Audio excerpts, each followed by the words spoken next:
شب برات میں کیا روحیں آتی ہیں؟ بعض لوگ کہتے ہیں کہ شب برات کے موقع پر روحیں آتی ہیں اور ان کو اگر فاتحہ وغیرہ نہ دیا جائے تو وہ روحیں کوستی ہیں، بد دعا کرتی ہیں۔ تو کیا واقعی روحیں آتی ہیں؟ اس سلسلے میں قرآن مقدس میں کوئی آیت ہے کہ روحیں ضرور آتی ہیں، یا اس طریقے سے حدیث میں عقائد و جہاں صلی اللہ علیہ وسلم نے پیشن گوئی فرمائی ہے کہ جو دنیا سے رخصت ہو جاتے ہیں، جو دنیا سے چلے جاتے ہیں، جو دنیا کو الوداع کہتے ہیں، اور پھر شب برات کے موقع پر وہ روحیں آتی ہے۔ اس سلسلے میں قرآن و حدیث اور اللہ اس کے رسول کا کیا فرمان ہے؟ ہم نے تحقیق کیا، قرآن مقدس میں اپنی محنت کی، تو ہم کو ایک آیت ملی۔ وہ آیت ہے وَمِن وَرَائِهِمْ بَرْزَخٌ إِلَى يَوْمِ يُبْعَثُونَ۔ اس آیت کا حاصل کلام یہ ہے کہ جو روحیں دنیا سے چلی جاتی ہیں وہ روحیں دوبارہ نہیں آتی ہیں۔ جس طریقے سے دنیا کا نظام ہے کہ ہم کو اگر بنگلہ دیش جانا ہے تو ہم کو ایک ویزا کی ضرورت ہوتی ہے، اور بنگلہ دیش پہنچنے کے لیے ایک بارڈر کا کراس کرنا ہوتا ہے۔ اسی طریقے سے پاکستان جانا ہے تو ہم کو ایک بارڈر کا کراس کرنا ہوگا، اس کے لیے بھی ویزا کی ضرورت ہوتی ہے۔ عرب جانا ہے، مسقط دبئی جانا ہے تو ہمارے لیے ویزا کی ضرورت ہوتی ہے اور بارڈر بھی پار کرنا ہوتا ہے۔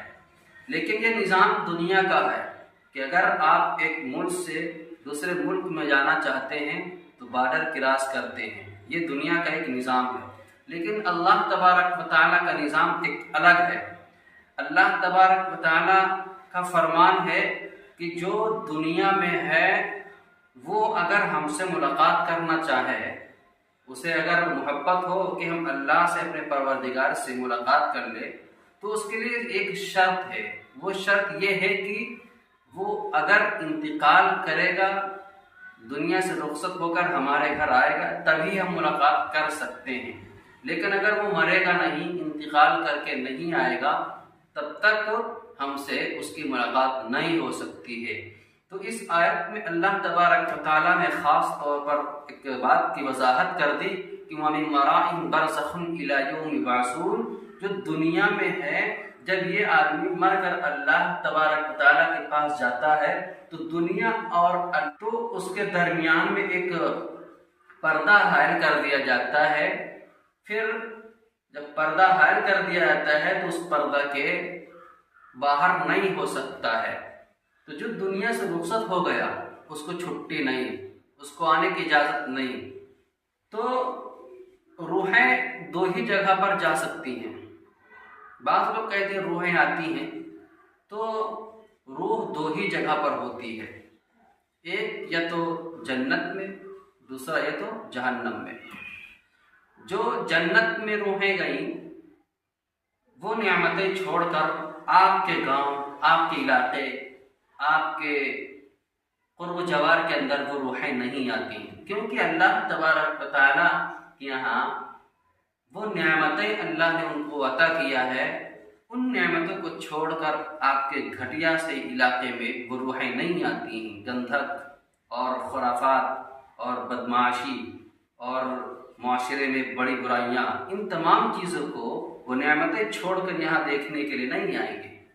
تو جو جنت میں ہے وہ جنت ہی میں رہے گا، اب جو جہنم میں چلا گیا وہ جہنم میں ہی رہے گا۔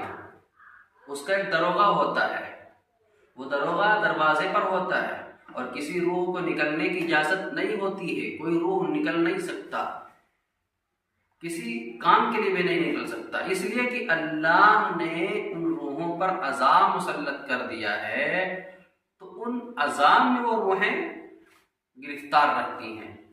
ایک فرشتے کو دروازے پر بٹھا دیا ہے، وہ فرشتہ روحوں کو نہیں نکلنے دے گا، اور کوئی نکلے گا بھی تو سختی کے ساتھ اندر دھکا مار کر ڈھکیل دیتا ہے کہ ارے اندر جاؤ، اور اندر اللہ تبارک و تعالیٰ نے بہت بڑی لمبی چوڑی باؤنڈری بنا دیا ہے، جس باؤنڈری کو کوئی روح پار نہیں کر سکتا۔ قرآن میں اللہ تبارک و تعالیٰ نے فرمایا ہے التی تطلع علی الافئدہ انہا علیہ مؤصدہ فی عمد ممددہ، کہ اللہ تبارک و تعالیٰ نے بڑی بڑی آگ کی دیوار بنا دیا ہے، اور بیچ میں سارے جہنمی ہوتے ہیں، اور وہ جہنمی جب دیوار کے کنارے کنارے بھی پہنچتے ہیں تو بڑی تیز آنچ لگتی ہے، چپک جاتے ہیں، اور بیچ میں بھی آگ ہے، بہت دقت ہوتی ہے، بڑی بے چینی ہوتی ہے، بہت پریشان ہوتے ہیں، پھر بلاتے رہتے ہیں،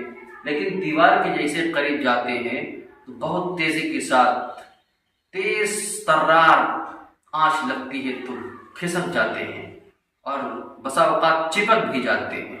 تو اللہ تعالیٰ نے باؤنڈری بنا کے رکھا ہے، اس باؤنڈری سے روحیں نہیں نکل سکتی۔ دروازے پر ایک فرشتہ بیٹھا ہوا ہوتا ہے، وہ بہت سختی کے ساتھ ڈیوٹی کرتا ہے، اللہ کے قانون کو وہ نہیں توڑتا ہے۔ تو دو چیزیں ہوئی ہے کہ جنت میں اگر ہے تو وہ جنت میں رہے گا، جو جہنم میں ہے وہ جہنم میں رہے گا۔ تو دنیا میں پھر روح کون آتی ہے؟ اب اس کا جواب سنیں کہ ایک آدمی ہے، اس پر اللہ تعالیٰ نے دو فرشتہ مسلط کر دیا ہے، اور ایک شیطان بھی ہوتا ہے جو بہکاتا ہے، پھسلاتا ہے۔ جب یہ آدمی مر کر چلا جاتا ہے تو اب جو شیطان رہ گیا ہے کسی دوسرے پر جاتا ہے، تو اس کو جب پکڑتے ہیں تو پوچھتے رہے تم کون ہو، کہاں سے آئے ہو؟ تو اسی آدمی کا نام وہ شیطان بتاتا ہے کہ میں فلاں ہوں، حالانکہ وہ آدمی مر چکا ہے۔ اس پر جو شیطان تھا وہ کسی کو ستاتا ہے، جب وہاں پر پکڑا جاتا ہے تو وہ فلاں کا نام بتاتا ہے کہ میں فلاں ہوں، میں وہی آدمی ہوں۔ تو لوگ سمجھ جاتے ہیں ہاں وہ وہی آدمی ہے، حالانکہ وہ جھوٹ بولتا رہتا ہے۔ تو روحیں کوئی نہیں آتی ہیں، بلکہ وہ شیطان ہوتا ہے، لوگوں کے بھیس میں، لوگوں کے چہرے میں آتا ہے اور اس کو بدنام کرنے کی کوشش کرتا ہے۔ تو وہ بھی مَرَاهِمْ بَرْزَخٌ إِلَىٰ يَوْمِ يُبْعَثُونَ، اللہ تعالیٰ نے فرمایا کہ جو دنیا سے رخصت ہو کر آخرت میں چلا گیا، وہاں سے دنیا میں نہیں آ سکتا۔ اب مسئلہ یہ رہ گیا کہ اگر کوئی شخص قرآن کریم کی تلاوت کرتا ہے، سبحان ربی العظیم، سبحان ربی الاعلیٰ، الحمدللہ، درود شریف، تحیات وغیرہ پڑھ کر اپنے تمام لواحقین کو اور جو دنیا سے رخصت ہوئے تمام لوگوں کے حق میں اگر ایصال ثواب کرتا ہے کہ یا اللہ جو میں نے پڑھا تمام لوگوں کے حق میں پہنچا دیے، اللہ تمام لوگوں کی مغفرت فرما دیجئے، تمام لوگوں کو جنت میں اعلیٰ مقام عطا فرما دیجئے، تمام لوگوں کو حساب و کتاب آسان فرما دیجئے۔ تو اس طریقے سے اللہ تبارک و تعالی تھوڑا معاملہ آسان فرما دیتے ہیں۔ بس یہی باتیں ہیں جو سچی اور حقیقت ہیں، اسی پر عمل کرے۔ اللہ ہم سب کو سمجھنے کی توفیق عطا فرمائے۔